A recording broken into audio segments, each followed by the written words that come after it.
Just wait. They will let you down. The accident, they will mess it up. Just wait. The accident, they will let you down. Just wait. The accident, the accident, the accident, waiting to happen. It will happen. I'm predicting they're gonna be irrelevant. I'm predicting that.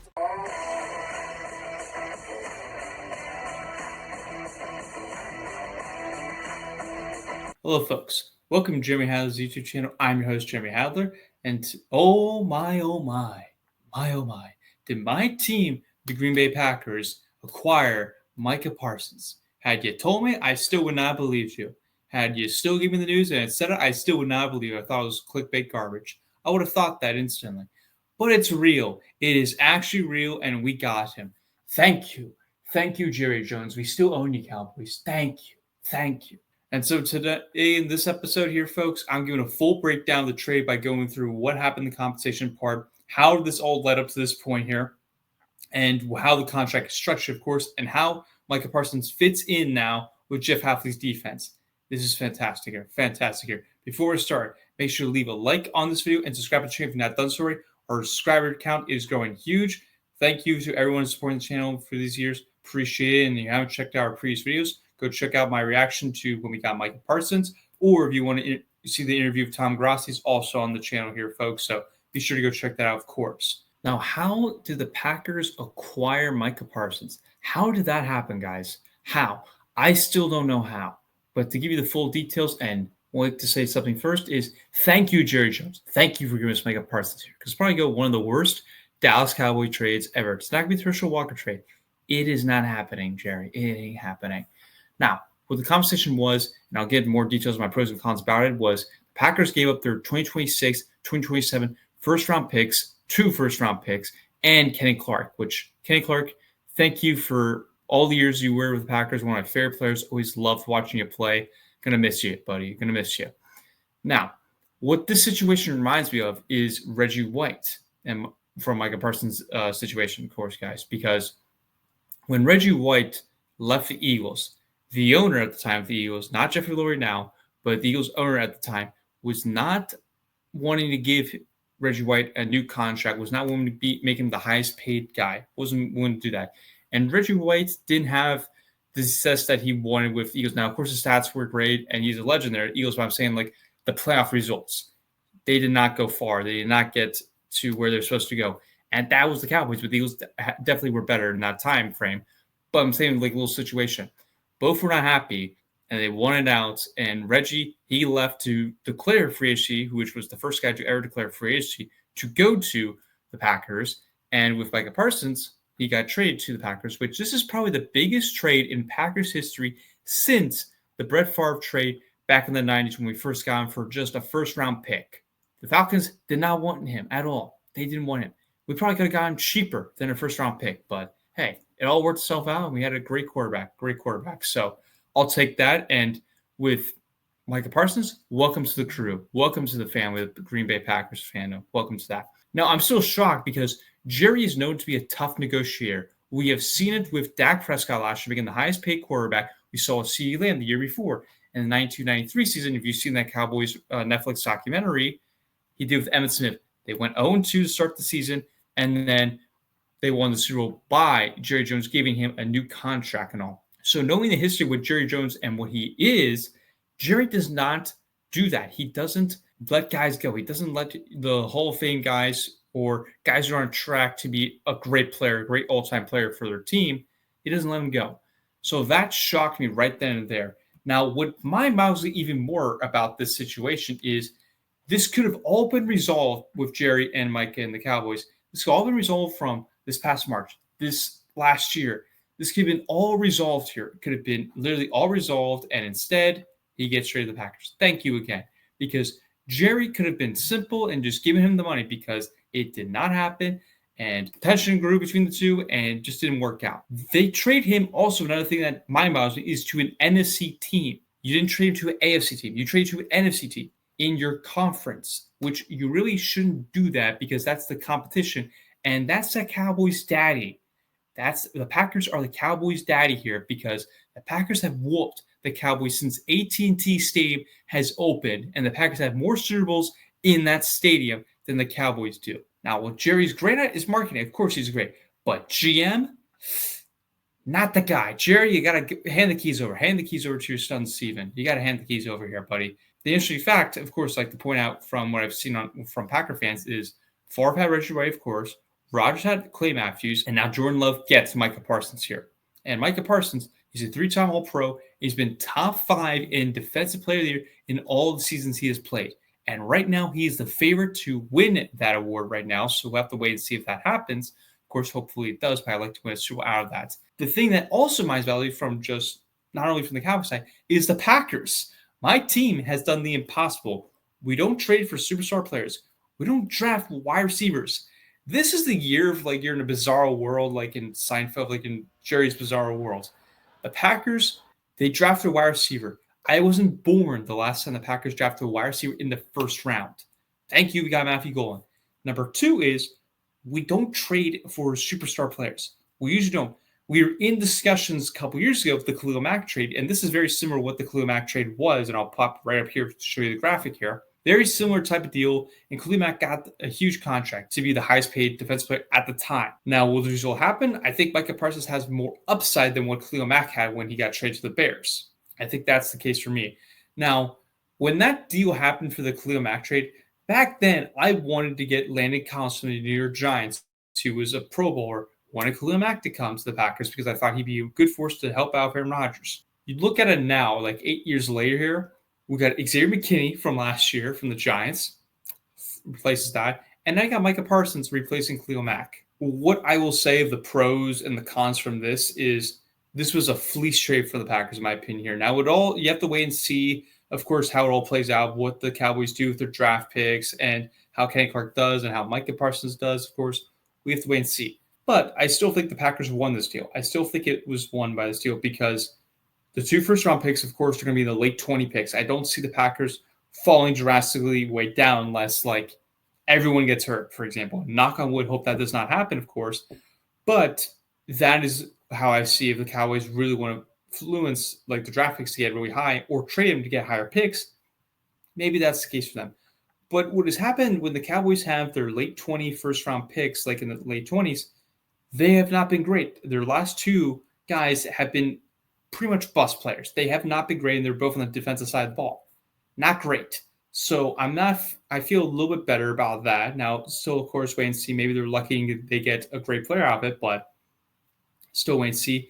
Another thing I was big pro of was we finally resolved the pass rush issue. Now, you had Lucas Van Ness, and we still have him, of course, and it's going to be more fun because now you got 3 options now with Mike at Rashawn Gary. That just makes great pass rush because that was the huge weakness I kept hammering this offseason to the Packers. Hammering at the table that we need to address it.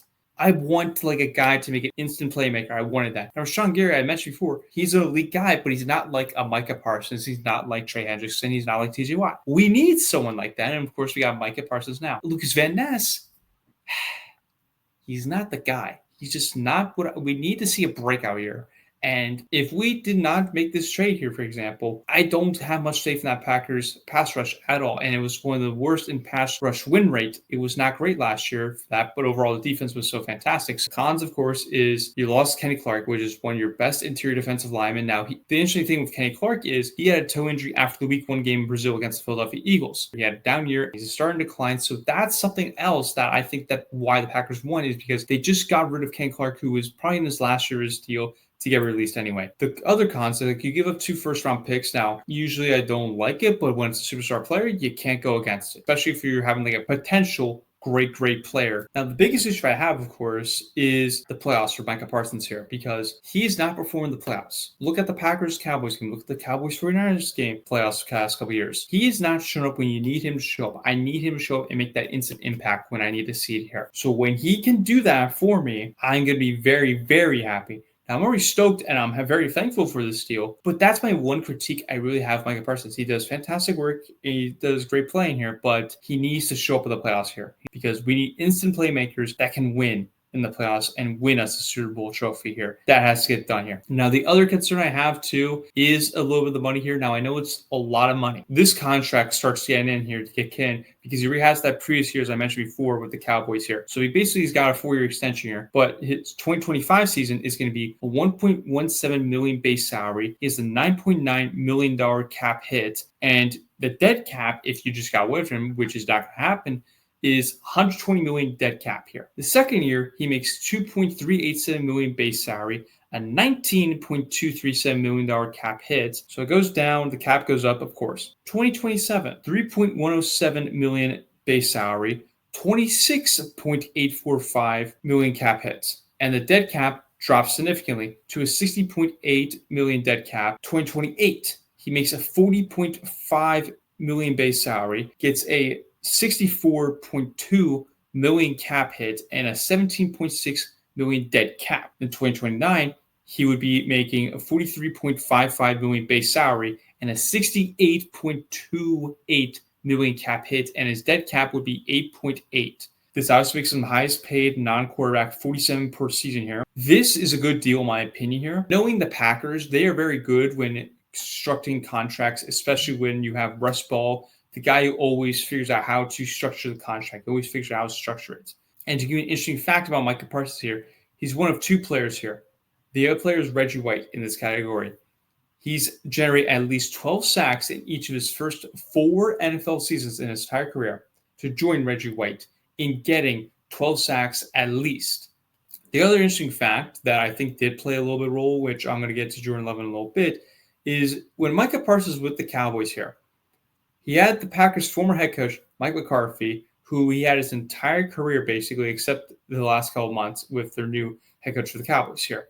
He had four former Packer coaches with him. And his first NFL linebackers coach was former Packers assistant Scott McCoy. You don't even tell me that Brian Gutekunst and the Packers front office asked Mike McCarthy a little bit insight about him. I think they did. And Jordan Love also has a relationship with Micah Parsons too. Jordan went on Micah's podcast during the Super Bowl weekend, and when Micah asked him the question, what NFL player you would want right now? And Jordan literally looks at him and says, this guy right here, I would take that. And that's Micah Parsons. And this was, unseriously, this was joking, of course, but Jordan saw the potential and loves Micah Parsons. And another thing is they have one of the best NFL agents. They share the same NFL agent is Dave Olmogetta, one of the best NFL agents. And they also went on a trip this past summer too, of course, with Bijan Robinson, Justin Fields, of course. They all went together. So, but to give you his stats with the Dallas Cowboys here. Now, this is going to be from his regular season, of course, here. But in his rookie year, 2021, he had 3 passes defended, 3 forced fumbles, 13 sacks, 84 combined tackles, 20 tackles for loss, 30 QB hits.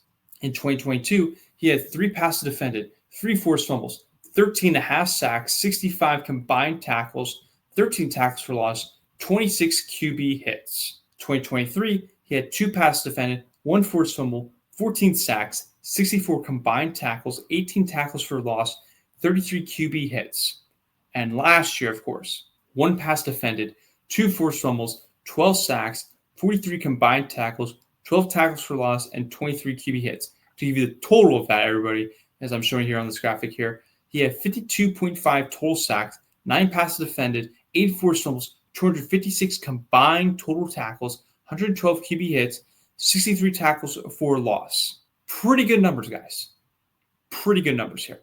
Now, where do I see his fit in this Jeff Hafley defense? Which, again, I love Jeff Hafley, and I love the Packers defense with him in it. Because whenever I think of this Packers defense, it reminds me of like the 2019, the 49ers defense the past couple of years. It reminds me of that because what Hafley needed was basically the Nick Bosa missing piece, in my opinion here. He needed that queen piece. Now, Rashawn Gary could be that queen piece, but he's not the guy. He's the second tier of elite quarterbacks. He's the second tier of that. And I think it's pretty good with him involved because I think with Micah Parsons, you can move him around. You can move up towards the line, move him out towards the line. Like he can play mismatch all day long, and takes the double team off Rashawn Gary to give him more boost. And the opposing offensive lines are going to have to choose which guy they have to cover more. Micah, Rashawn, and now Lucas Van Ness. That's the great part. And to give you an interesting fact, though, because the run defense that I said was a con, and that's what Jerry Jones was heavily emphasizing, is we need a better run defender. Micah Parsons has had a better rushing defending grade than Kenny Clark in the past couple years, according to PFF. I don't know if that's the reason why, Jerry. I don't know if that's the reason why, especially when he gave his criteria, his demands. I don't know about that, Jerry. But with Micah Parsons now involved, he will help create a lot more pressure, allow the secondary to be more aggressive in the coverage and pursue turnovers, because the Packers led in turnovers and were pretty good at it. Now you get another guy to rectify and get more turnovers here. With all the guys you got over that field, I'm going to show a graphic right here. His presence on the field is going to help this defense out so much. And again, he's going to be that queen piece on the board here with Hafley envisions of what he wanted, like, for example, with Nick Bosa in the 49ers. He's going to be a game wrecker and game changer like that. It's going to be fantastic. That's something I like about it, and especially when you got Micah Parsons here, and we know with Jordan Love, he has to step it up. He's got to step up his game here. But if they turn over the ball, for example, this defense is going to be a lot better and kind of handle situations, even if it's very bad situations. Mike is going to help out in that situation, which we hope it doesn't happen too much, but he's going to help be a dominant force out there and be disruptive. He's going to be disruptive. So in summary of where, again, I see his fit here with Jeff Hafley's defense is he helps elevate this defense with his unique versatility where he can play multiple positions, the pass rush win rate, the turnovers and producing ability there, and also being aggressive, adaptable, and being fast-flowing system of how Jeff Hafley deploys his guys. Overall, for me, again, I am happy with this trade. I am very happy with the Packers making this trade. Again, it's worth it, and what we gave up, I think, was definitely worth it. So where I see now with us competing here for Super Bowl and everything, I think we're definitely Super Bowl contenders now, definitely here. I think we're right there with the Lions now. I think we're over them. I don't want to say too much. I mean, I get that the Lions, and I've also said this before, is the Lions. Overall, though, again, folks, I am very happy with this trade. I think it was definitely worth it. When you have potential to get a future Hall of Famer, potentially, or a very great star player, one of the best players in the league that's entering their prime, that is great. So, again, I'm overall happy. It was definitely worth it. Now, where do I see our fit against the competition in this Super Bowl contention here? I think we're definitely Super Bowl contenders. That's number one thing. Number two, if I'm looking at the NFC here, especially the NFC North, I think we're above the Lions now, of course, but I'm not going to say it's very wide margin. I'm not going to say that. Now, I know the Lions, they lost their coordinators, they lost a couple guys, of course, but the Packers went 1-5 in the division last year. Now, the one loss to the Bears last week did not really count, in my opinion. The Bears fans are still talking about it, but you got the Vikings, of course, and you don't know what is going to happen to the Minnesota Vikings with J.J. McCarthy. We have to see what happens if we're going to see like a Sam Darnold type season. I don't think we're going to see J.J. McCarthy. Every time they face like a great NFC team, like the Vikings, the Lions, and the Eagles, those three teams here, where everybody else and everybody in the AFC, they could take care of business. They could do that. But when it came down to real competition against those best teams to advance in the playoffs, they couldn't get the job done. They were very close every single time, though, but just fell short every single time against those teams. I think we're the second best team now in the NFC. I'm still going to give it to the Eagles here. They're Super Bowl champs. You got to take care of that. You got to go at it and claim the throne, Packers. You got to claim the throne here. But overall, I'm very happy here. If I were to put the Packers over the Eagles, I got to see Jordan Love step it up again. And I think he's going to have a great season. We're going to see what I saw out of that 23 season, where he was one of the best quarterbacks to finish the year. Now, of course, he just had his surgery a couple years ago, but it was minor and everything. But we're going to see how Matt LaFleur puts this offense all together, because now you got a lot of weapons for Jordan Love. So there's really no excuse for this team to fail. There's really no excuse of why this team is going to fail. There's no excuse. This team has to succeed. But folks, that's all I got here for this video. Let me know what you think in the chat. It's great. It's sad if you're a Dallas sports fan the past couple months because of the Luka Doncic trade, now Micah Parsons. But as a Packers fan, it's fantastic feeling right now. And I'm ready for football season, so let's go here. But make sure to leave your thoughts here in the chat, folks. I would appreciate it very much to see what you think about this trade, who you think won, what do you expect out of this, how do you see the fits with both sides here. Let me know in the chat. Would appreciate it. And subscribe to the channel if you're not done so already. Would appreciate you here. And as always, go Pack, go.